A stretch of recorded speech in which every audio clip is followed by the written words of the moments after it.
내게 주시는 주의 음성을 오늘도 듣는 자 될 수 있도록 은총을 베푸셔서 우리의 속사람이 더욱더 강건해지며 그리스도의 형상으로 온전히 세워져 갈 수 있도록 역사하여 주시옵소서. 감사와 찬양을 드리며 예수 그리스도의 이름으로 기도드립니다. 아멘. 네, 오늘은 이제 마태복음 27장 27절부터 37절까지 읽었는데, 예수님이 이제 희롱을 당하시고 이제 십자가에 달리시는 장면이 기록되어 있죠.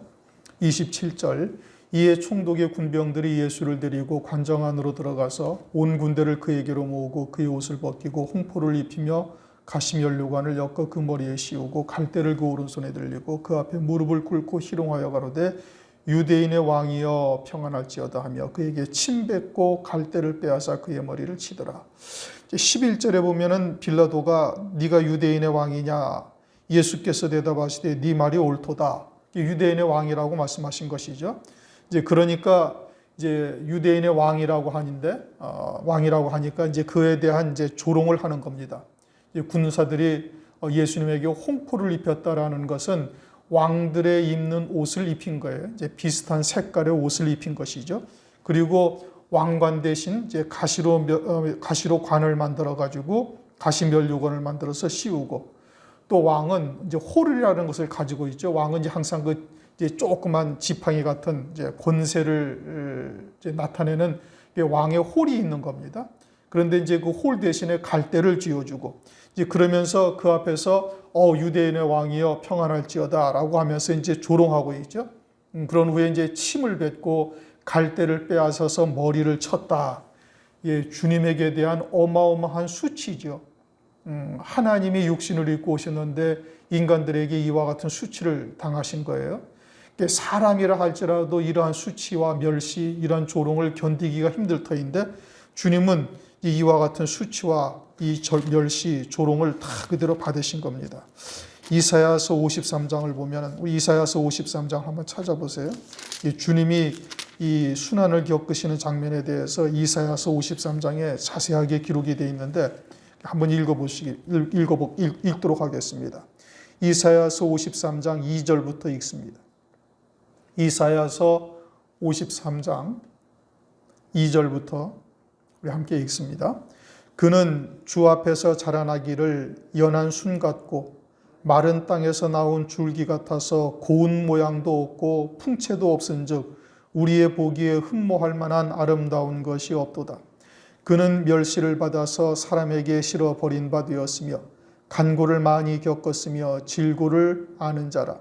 마치 사람들에게 얼굴을 가리우고 보지 않음을 받은 자 같아서 멸시를 당하였고 우리도 그를 귀히 여기지 아니하였도다. 그는 실로 우리의 질고를 지고 우리의 슬픔을 당하였거늘 우리는 생각하기를 그는 징벌을 받아서 하나님께 맞으며 고난을 당한다 하였노라. 그가 찔림은 우리의 허물을 인함이요 그가 상함은 우리의 죄악을 인함이라. 그가 징계를 받음으로 우리가 평화를 누리고 그가 채찍에 맞음으로 우리가 나음을 입었도다. 우리는 다 양 같아서 그릇 행하여 각기 제 길로 갔거늘 여호와께서는 우리 무리의 죄악을 그에게 담당시키셨도다. 그가 곤욕을 당하여 괴로울 때에도 그 입을 열지 아니하였음이며 마치 도수장으로 끌려가는 어린 양과 털 깎는 자 앞에서 잠잠한 양같이 그 입을 열지 아니하였도다. 그가 곤욕과 신문을 당하고 끌려갔으니 그 세대 중에 누가 생각하기를 그가 산 자의 땅에서 끊어짐은 마땅히 형벌받을 내 백성의 허물을 인함이라 하였으리요. 그는 강포를 행치 아니하였고 그 입에 괴사가 없었으나 그 무덤이 악인과 함께 되었으며 그 묘실이 부자와 함께 되었도다. 이사야서 53장에 주님에 대해서 이와 같은 예언의 말씀을 기록을 해 놓으셨죠. 온갖 수치와 멸시, 조롱 이와 같은 것을 당하시고 그리고 결국은 죽임당하시며 부자의 묘실에 묻히실 것을 이미 말씀을 하셨어요. 그러니 주님께서 이와 같이 수치 또는 이와 같은 멸시, 결국은 죽임당하시는 것이 다 우리를 위함이다. 5절에 보면은 이사야서 53장 5절을 보면은 그 4절부터 보면 그는 실로 우리의 질고를 지고 우리의 슬픔을 당하였거늘 우리는 생각하기를 그는 징벌을 받아서 하나님께 맞으며 고난을 당한다 했노니라. 그가 찔림은 우리의 허물을 인하며 그가 상함은 우리의 죄악을 인함이라. 그가 징계를 받음으로 우리가 평화를 누리고 그가 채찍에 맞음으로 우리가 나음을 입었도다. 주님께서 겪으신 이와 같은 수욕, 이 결국은 다 우리를 위함이죠. 우리가 받을 죄값을 주님께서 대신 받으신 것이고, 우리의 왕이신 주님께서 우리가 받아야 할 가시관을 주님이 대신 쓰신 거예요. 가시관을 주님이 대신 쓰시고, 그리고 택하신 자들에게는 이제 금면류관에까지 이르게 하시는 은혜를 우리에게 베풀어 주시는 겁니다. 그러나 이제 이 금면류관은 모든 하나님의 자녀들이 다 받는 것은 아니죠. 골로새서 2장 3절을 보면은 그 안에는 지혜와 지식의 모든 보화가 감추어 있느니라. 그러니까 그리스도께서 이 땅에 오셔서 내가 길이요 진리요 생명이라. 그리고 앞서 가셨죠. 그 길 안에는 모든 보화와 또 지혜와 지식이 다 감추어져 있다. 그러니까 그리스도를 통해서 이와 같은 보화와 지혜와 지식을 받는 자는 참된 생명의 길을 가게 되고 그에게는 하나님께서 금면류관을 쓰는 영광의 자리에까지 이르게 하시는 겁니다. 또 어떤 신자는 바깥 어두운 데 쫓겨나가서 슬피 울며 이를 갈미 있게 될 것이고 또 어떤 자는 자기가 이 땅에서 의의 열매를 맺은 대로 그 영광을 하늘나라에서 누리는 자도 있다 이겁니다. 그러니까 하늘나라에서의 영광이 각양각색인 거예요. 이게 대부분 대부분 교회에서 신부의 영광을 다 함께 누린다라고 이야기를 하지만 그것은 하나님의 말씀을 깊이 보지 아니한 것이고 하늘 세계가 전혀 보이지 아니하기 때문에 그런 소리를 하는 겁니다. 하나님의 나라가 보인다면은 감히 그런 얘기를 할 수가 없는 것이죠. 고린도전서 15장 41절에 말씀하고 있잖아요. 해의 영광이 다르고 달의 영광이 다르고 별의 영광이 다른데 별과 별의 영광이 다르도다. 그러므로 이 마지막 때 우리가 부르심을 입어서 진리가 무엇인지를 깨달았다는 것은 엄청난 하나님의 은혜죠. 마지막 때가 노아의 때와 같다, 롯의 때와 같다 해서 영적으로 음행을 하고 있으면서도 자신이 음행을 하는 것인지 아니면 홍수물을 먹으면서 멸망길을 가고 있으면서도 깨닫지 못한다 하셨는데 이와 같은 자리에서 우리가 건지심을 받은 거예요. 그것도 우리가 여러분들이 무슨 기도를 40일 금식 기도를 2번씩 한 것도 아니고 철야를 그냥 1년 365일 철야를 한 것도 아니고 또 우리가 지혜로워서 그러한 하나님의 뜻을 깨닫는 것도 아니고 그냥 하나님의 은총인 겁니다. 창세전부터 하나님께서 우리를 택하시고 때가 이르심에 부르셔서 그러한 하나님의 말씀을 듣게 하신 것이죠. 그러니 이와 같은 하나님의 은혜를 입었다는 것을 감사하시고 또 이제 주님이 이처럼 수치와 멸시 온갖 곤욕을 다 치르심으로 말미암아 우리가 죄와 사망에서 온전히 건지심을 받고 그와 같은 영광의 자리까지 이룰 수 있다. 상당한 하나님의 은혜를 입은 겁니다. 31절 희롱을 다한 후 홍포를 벗기고 도로 그의 옷을 입혀 십자가에 못 박으려고 끌고 나가니라. 32절 나가다가 시몬이란 구레네 사람을 만나매 그를 억지로 같이 가게 하여 예수의 십자가를 치웠더라. 시몬이라는 구레네 사람이 예수님의 십자가를 어거지로 진 거예요. 자기가 원해서 진 게 아니라 예수님이 힘이 빠져서 너무 이제 지쳐서 가지를 못하니까 이제 그 받친 곁에 있던 구레네 사람 시몬을 갖다가 이제 로마 군병이 이제 십자가를 어거지로 지운 것이죠. 그런데 이렇게 어거지로 진 십자가가 구레네 시몬에게는 엄청난 복이 되는 겁니다. 마가복음 15장 이거는 한번 찾아보세요. 마가복음 15장 51절을 보시면은 이 구레네 사람 시몬에 대한 가족의 이름이 나옵니다. 마가복음 15장 21절 51절이 아니라 21절 마가복음 15장 21절 함께 읽습니다. 마침 알렉산더와 루포의 아비인 구레네 사람 시몬이 시골로 와서 지나가는데 저희가 그를 억지로 같이 가게 하여 예수의 십자가를 지우고 이렇게 알렉산더와 루포의 아비라고 얘기를 하고 있죠. 이들이 결국은 어떻게 되는가? 로마서 16장 13절을 보시겠습니다. 로마서 16장 13절 로마서 16장 13절 읽습니다. 주 안에서 택하심을 입은 루포가 누구죠? 구레네 사람 시몬의 아들입니다. 알렉산더와 루포의 아비라고 그랬죠. 마가복음 15장 21절에.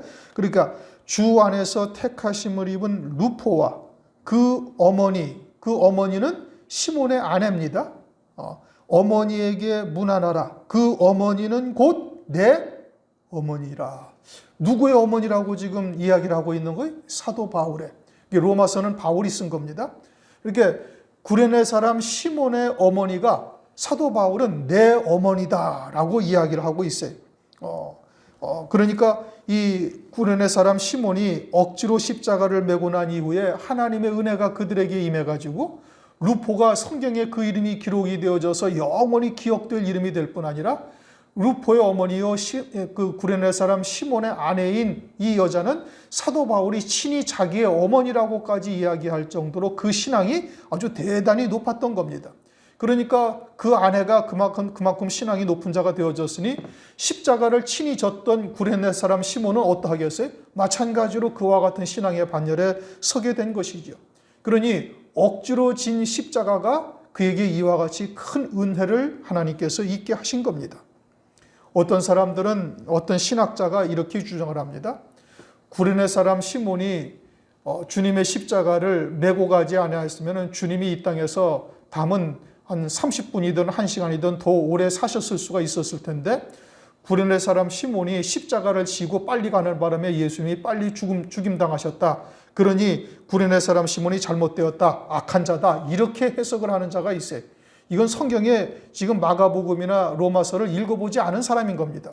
구레네 사람 시몬이 그처럼 어거지로 십자가를 지었지만 그 후에 하나님의 은혜가 임해서 그 사람이나 그의 아내나 그의 자녀들이 하나님 앞에 아주 크게 충성되어 일하고 사도 바울이 자기의 어머니라고 칭할 정도로의 그 신앙이 아주 상당한 신앙이 되어졌음을 말씀하고 있는 것이지요. 그러니 오늘날도 마찬가지로 교회의 짐들을 어거지로 지는 경우가 왕왕 있죠. 교회의 부담을 나누는 것이고 교회에서 때로 그러할 때가 있는데 이제 신앙이 어린 자는 이제 그런 것을 가지고서 불평하고 원망하고 싫어해서 부딪히기도 하고 시험에 들기도 하지만 순종하는 자에게는 그 신앙이 이처럼 자라나는 계기가 되는 겁니다. 그러니 골로새서 1장 24절에는 뭐라고 말씀하고 있어요? 그리스도의 남은 고난을 그의 몸된 교회를 위해서 내 육체에 채운다. 그러니 하늘에 속한 자가 되어지고 하늘의 영광이 어떠하다라는 것을 깨닫는 자는 오히려 이와 같이 주의 몸된 교회를 위해서 그의 남은 그 교회를 위해서 그리스도의 남은 고난을 내 육체에 채운다라면서 오히려 자원하여 헌신하는 자가 되는 것이죠. 하늘에 속한 자와 육에 속한 자의 차이가 이제 그와 같이 되는 겁니다. 33절 골고다 곧 해골이라는 곳에 이르러. 골고다라는 뜻이 해골이라는 뜻이에요. 그곳에서 주님께서 십자가에서 못 박히신 겁니다. 그러면 왜 해필이면은 골고다 해골이라는 곳에 주님이 십자가에 못 박히셨는가? 그것은 유대인들의 영적인 상태가 다 해골과 같다, 죽은 뼈와 같다 이 뜻인 겁니다. 에스겔서 37장을 보면은 에스겔 선지자를 하나님께서 이와 같은 어떤 골짜기로 보내셨는데 거기에 죽은 뼈가 가득한 골짜기로 하나님께서 보내셔요. 그러니까 이스라엘 백성들의 영적인 상태가 그와 같다는 것이죠. 그러니까 예수님 당시의 유대인들의 영적인 상태가 역시 골고다 해골과 같은 그냥 죽은 뼈, 마른 뼈다귀만 있는, 즉 아무런 열매 맺는 삶을 살지 못하는 이와 같은 상태인 것을 말씀하고 있는 겁니다. 당시의 유대인들이 어떠했는데 사람의 계명으로 하나님을 헛되이 경배하고 있다. 주님께서 그렇게 책망을 하셨죠. 바리새인의 누룩, 사두개인의 누룩 등 섞인 혼잡된 말씀으로 살고 있는 것이죠. 그러면 오늘날도 그와 같은 사람의 계명으로 혼잡한 말을 하나님의 말씀으로 쫓아 살고 있다면 역시 죽은 뼈, 즉 골고다 해골과 같은 자리에 서 있는 자와 다를 바가 하나도 없다 이겁니다. 요한복음 6장 55절을 보면 주님의 살이 참된 양식이다 이렇게 말씀하셔요. 주님의 살이라는 것은 뭐냐? 그것은 주님이 이 땅에, 말씀이 이 땅에 육신을 입고 오셔서 그 말씀대로 이루시는 삶을 산 거예요. 그게 주님의 살이죠. 죽은 뼈라는 것은 그와 같은 열매 맺는 삶이 하나도 없다라는 것을 의미하고 있는 겁니다. 그처럼 사람의 계명으로 사는 자들은 이 땅에서의 열매 맺는 삶이 하나도 되지 못하는 거예요. 이게 믿음으로 산다라는 것은 보이지 아니하는 세상의 것을 바라보면서 사는 거예요. 이제 일부 잘못된 교리를 가르치는 곳에서는 그저 이 세상에서 지금 현재는 이루어지지 않았지만 장차 이루어질 것을, 세상에서 이루어질 것을 소망하며 사는 것이 믿음이라고 이야기를 하는데 그것은 절대 그렇지 않은 겁니다. 또 예언이라는 것도 세상에서의 장차 이루어질 것들을 말하는 것을 예언이라고 하는데 그것은 성경에서 예언이라고 하는 것이 아닙니다. 성경에서의 예언은 다음 세상, 즉 육체의 장막을 벗고 들어갈 하나님의 나라에서의 일들을 말하는 것이 그것이 예언이고, 믿음으로 산다는 것도 역시 마찬가지예요. 보이지 아니하는 하나님의 나라에 대한 소망을 믿음으로 사는 것, 이게 믿음으로 사는 거예요. 그게 이 땅에서 영생의 열매를 맺는 것이죠. 주님의 살이 그러하다 이겁니다. 그런데 이 이스라엘 백성들, 유대 백성들은 지금 어떠하다는 거예요? 골고다 해골이라는 곳, 이게 살이라는 것은 하나도 없이 죽은 뼈다귀만 널브러져 나뒹굴고 있는 이와 같은 영적인 상태인 것을 주님께서 말씀하고 계시고, 에스겔서 37장에서도 주님께서 에스겔 선지자를 통해서 너는 대언하여 이르니라. 그러니까 대언하여 이르니까 어떻게 돼? 살이 붙고 힘줄이 생기고 거죽이 생기고 이제는 너가 생기를 명하여 불어넣어라. 생기를 명하여 들어가게 하라. 그래갖고 생기를 불어넣으니까 명하여 넣으니까 그들이 이제 산자들이 되는 것을 말씀하고 있죠. 마찬가지로 주님께서 이와 같이 죽은 뼈와 같은 아무런 영생의 열매 없는 유대인들 또 하나님의 백성들을 위해서 희생하신 거예요. 그리고서는 믿는 자에게 성령으로 함께 하셔서 하나님의 뜻을 이루는 열매 맺는 삶을 살게 하시는 것이죠. 주님께서 십자가에 매달리신 곳이 어디다? 골고다 해골이라는 곳이다. 왜 거기서 십자가에 매달리셨는가? 우리가 그와 같은 열매 없는 삶을 살고 있는 거예요. 마른 뼈다귀와 같이 살고 있는 우리들을 위해서 주님께서 친히 모든 죄와 허물들을 대속하시고, 그리고 이제는 믿는 자에게 성령이 임하셔서 하늘 소망 가운데 믿음으로 열매 맺는 삶을 살게 하시는 역사를 이루셨음을 말씀하고 있는 것이지요. 34절, 쓸개 탄 포도주를 예수께 주어 마시게 하려 하였더니 예수께서 맛보시고 마시고자 아니하시더라. 쓸개 탄 포도주를 주님께 주니까 맛보시고서는 마시고자 아니하셨다. 만약에 이 쓸개탄 포도주라는 것을 먹으면 어떻게 되는가? 이게 고통을 줄여준다고 그럽니다.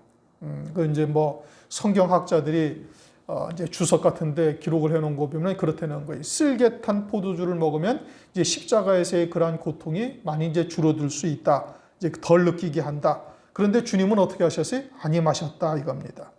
그리고 맛보시고 아니 마셨다라는 것은 분별을 하시고 이것이 무엇인지를 아시고 마시지 아니하신 거예요.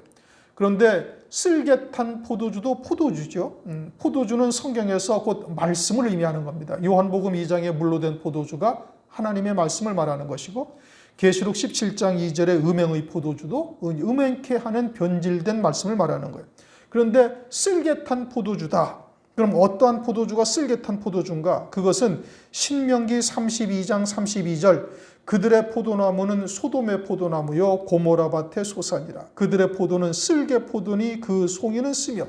그러니까 소돔과 고모라의 포도가 쓸개 포도인데 그것으로 만든 포도주가 쓸개 포도주인 거예요. 소돔과 고모라는 어느 곳이에요? 그것은 말세에 주님께서 노아의 때와 같다, 또 하나는 롯의 때와 같다라고 말씀하시며, 마지막 때 이와 같은 영적인 음행이 이제 아주 범람하게 되어질 것을 우리에게 그림자적으로 계시하신 곳이죠. 아주 음란한 곳이요 폐역한 곳이 소돔과 고모라의 것이고, 그와 같은 음행의 포도주가 쓸개탄 포도주인 것이에요. 그렇게 쓸개탄 포도주가 육체의 감각을 마비시키고 고통을 조금 덜하게 감각을 마비시키듯이 이와 같은 영적인 음행의 포도주가 우리의 영적인 감각을 무디게 하는 겁니다. 그리고 점진적으로 육체에 속한 자가 되게 하는 거예요. 이게 성령을 근심하게 하고 성령을 소멸하게 하는 것이죠. 에베소서 4장 30절인가를 보면 성령을 근심케 말라 그렇게 말씀하고 있고, 데살로니가전서 5장 19절을 보면은 성령을 소멸치 말라. 갈릴리 바다를 갈 때 주님께서 배 고물에서 베개하고 주무시는 역사가 있죠. 성령이 소멸되어지고 성령이 이처럼 우리 안에서 무감각한 자, 영적으로 무감각한 자가 되게 되는 것. 이게 뭐냐? 이게 음행의 포도주를 먹는 자가 되어지면 그런 것이에요. 그것이 자꾸 육체를 살아나게 하고 육으로 치우치게 하고 육에 속한 자로 우리를 빠져들게 하면서 영적인 감각을 무디게 하는 역사를 한다 이겁니다. 그래서 나중에는 자신이 죽은 자요, 이와 같이 죽은 뼈, 해골과 같은 죽은 뼈다귀로 되어져 있음에도 불구하고 자기가 죽은 자인지 산 자인지를 전혀 분별하지를 못하는 것이에요. 그러니까 이와 같이 쓸개탄 포도주, 즉 음행의 포도주와 같은 말씀을 먹는 자가 되어지면은 영적인 감각이 무뎌지는 자가 되는데, 이와 같은 것은 분별해서 마셔서는 아니 된다 이겁니다. 주님께서 이 쓸개탄 포도주를 맛보시고 마시고자 아니하시더라 라는 것은 우리가 그와 같은 것들은 분별해서 이런 것들은 먹어서는 아니 될 것을 말하고 있는 거예요. 그것을 먹게 되어지면은 이제 우리의 영적 감각이 무뎌지고, 그리고는 종국에는 육에 속한 자가 되어지고, 결국에는 해골, 골고다와 같은 곳에서 사는 자가 되는 겁니다. 그리고 성경에서는 이제 그와 같이 죽은 자들과의 교제하는 것 자체도 성경에서는 금하고 있죠. 35절, 저희가 예수를 십자가에 못 박은 후 그 옷을 제비 뽑아 나누고 거기에 앉아 지키더라. 예수님의 옷을 제비 뽑아 나누었다. 시편 21편 18절을 보면 내 겉옷을 나누며 속옷을 제비 뽑나이다 하는 하나님의 말씀이 그대로 응하여진 것입니다. 이것을 요한복음 19장 23절에서는 겉옷을 네 조각으로 나누고 속옷은 통으로 짠 것이다. 그래서 나누지 아니하고 이제 제비 뽑아서 가져가죠. 그리고 겉옷을 네 조각으로 나눈 거예요. 그러니까 겉옷은 우리의 눈에 보이는 옷이죠. 속옷과 겉옷은 무엇을 말하는 거 아니? 속옷은 우리의 영의 구원을 말하는 겁니다. 영의 구원, 속옷, 보이지 아니하는 속옷이죠. 우리의 영의 구원은 보이지 아니하는 구원이에요. 그러니까 누가 구원을 받았는지, 누가 산 자인지, 누가 죽은 자인지 우리가 겉으로 봐서 알 수가 있어요, 없어요? 알 수가 없어요. 그래서 하늘 성소에서, 보이지 아니하는 하늘 성소에서 어린 양을 제물 삼아 제사를 드리시고, 이제 산자가 되었다는 표징으로 그 가죽으로 가지고 내려오셔서 가죽옷을 아담과 하와에게 지어 입히신 거예요. 보이지 아니하는 제단에서 드린 제물이죠. 그처럼 우리의 영의 구원은 우리가 보아서 알 수가 없어요. 그런데 겉옷은 뭐냐? 그건 예수님이 육체를 입고 이 땅에 오셔서 걸어가신 발자취, 공생애를 기록해 놓은 복음서, 즉 사복음서를 말하는 겁니다. 마태, 마가, 누가, 사복음, 요한 사복음서, 이게 네 복음서, 네 개의 복음서가 있는데, 그것은 주님께서 이 땅에 육체를 입고 오셔서 공생의 삶을 사신 모든 것을 거기에 기록을 해 놓으셨어요. 그래서 그 모든 삶을 우리가 쫓아 따라가는 자가 되어지면, 하나님의 구원의 뜻을 깨닫고 쫓는 자가 되어지면 우리가 영생에 이르는 자가 되는 것이지요. 그래서 마태복음 9장 21절 이하에 보면은, 9장 21절에 보면은 혈루병이 든 여인이 그 겉옷만 만져도 구원을 받겠다라고 생각을 하고 주님의 겉옷을 만져요. 그래서 혈루병이 멈춰졌죠. 이제 생명을 잉태할 수 있게 됐다. 그것은 다른 말로 뭘 말하는 거예요? 이 땅에서 영생의 열매를 맺는 자가 되었다라는 것을 의미하는 겁니다.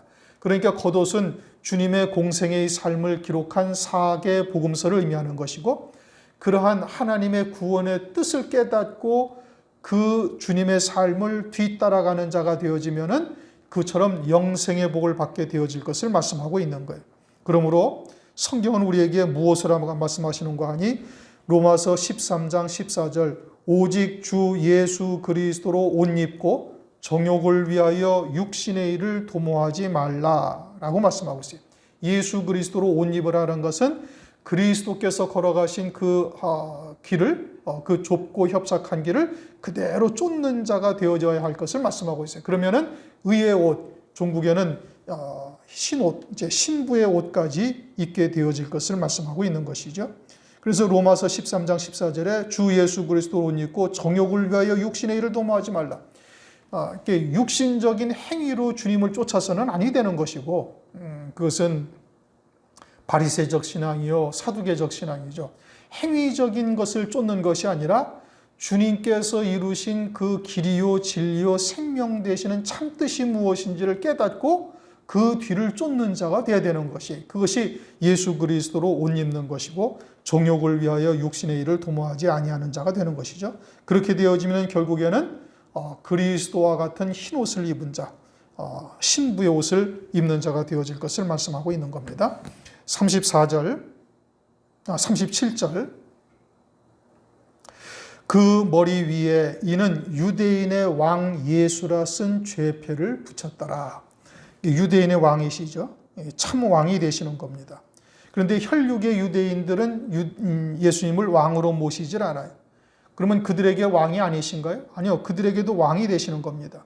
그런데 혈육의 유대인들은 조금 전에 로마서에서 말씀하신 것처럼 정과 욕심, 육체를 쫓아 섬긴 것이죠. 육체의 행위를 쫓아 섬긴 것이. 그러니까 그러한 자들에게는 주님께서 왕이심에도 불구하고 그들은 왕으로 섬기지를 아니하는 겁니다.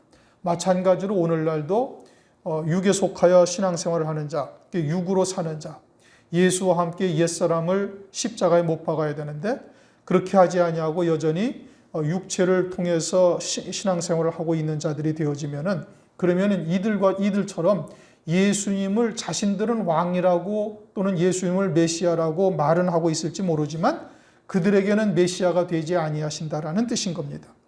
로마서 2장 28절 이하에 표면적 유대인이 아니요 이면적 유대인이 유대인이다, 그렇게 말씀을 하고 있죠.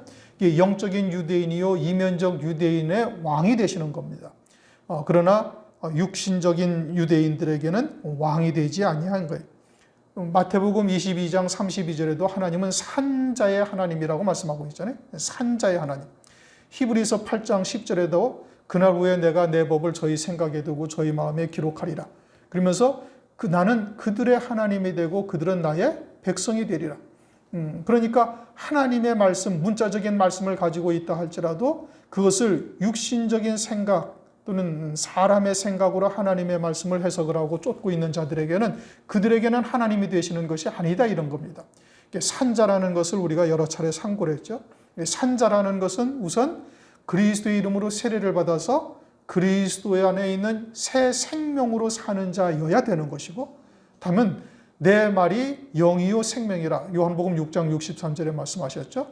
그것은 문자의 말씀이 아니라 그 레마, 흐레마라고 그러는데 하나님의 이 문자 속에 담겨져 있는 하나님의 뜻이 무엇인지를 깨닫고 있어야 되는 거예요. 그러한 말씀 속에 있는 하나님의 뜻, 다시 말하면 성경의 본질, 그러한 하나님의 뜻이 생명이다, 이 뜻인 겁니다. 그러니까 우선은 그리스도 안에 있는 영원한 생명으로 사는 자가 그러한 하나님의 뜻, 진리가 무엇인지를 깨닫고 그와 같은 하나님의 말씀을 믿는 믿음으로 사는 자가 이게 참 산자인 거예요. 하나님은 나는 산자의 하나님이다 라고 말씀하시는 것은 그와 같은 의미이고, 히브리서 8장 10절의 말씀에도 그날 후에 내가 내 법을 저희 생각에 두고 저희 마음에 기록하리라. 그와 같은 하나님의 말씀을 믿는 믿음으로 사는 자가 나는 그들의 하나님이 되고 그들은 나의 백성이 된다. 그들에게 왕이 되시는 겁니다. 그렇게 산자의 하나님이요 그들에게는 왕이 되시지만 사람의 계명으로 살고 있는 육신에 속한 그리스도인들, 자신들은 그리스도인들이라고 말할지 모르지만 그들에게는 왕이 되지 아니하시는 겁니다. 이는 유대인의 왕 예수라고 말씀하시는 이유가 그거예요. 여기서의 유대인이라는 것은 이면적 유대인이요 참 유대인, 그들에게 왕이 되신다, 이와 같은 것을 말씀하고 있는 겁니다. 오늘은 27장 27절부터 37절까지의 말씀을 상고했습니다.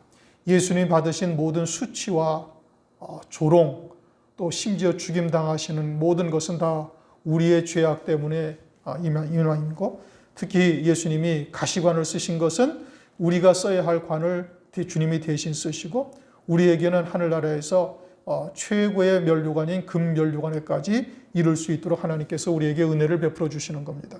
그 다음에는 구레네 시몬, 어거지로 십자가를 졌지만 그것을 통해서 그의 가문이 아주 성경에 기록되어지는 어마어마한 영광을 얻게 된 것이죠.